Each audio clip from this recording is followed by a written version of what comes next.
আসসালামু আলাইকুম গাইস। এই মুহূর্তে আমার হাতে একটা স্যামসাং ব্র্যান্ডের সেট জে6 2018 মডেলের একটা সেটের প্রবলেম হচ্ছে অটো রিসেট নেয়। তো এটা এখন রিপেয়ার করব। তো রিপেয়ার করার জন্য আমি ব্যাক প্যানেলটা খুলে নিয়েছি।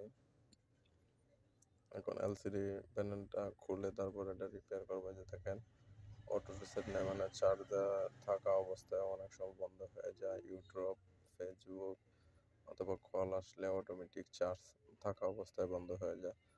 তো এই ধরনের সমস্যাগুলো বেশিরভাগ ক্ষেত্রে আপনার ব্যাটারির কানেক্টরের প্রবলেমের জন্য হয়, ব্যাটারির সমস্যার জন্য হয়, মাদারবোর্ড ইউজের জন্য হয়। তো এটা আবার রিপেয়ার করে দিব যে সমস্যাই হোক না কেন। এই দেখেন অলরেডি ফোনটা অন হয়ে গেছে। অন হওয়ার পরেও যে অটো রিসেট নিয়ে নিছে। তো এটা আবার রিপেয়ার করে দিব। তো দেখেন কিভাবে রিপেয়ার করি।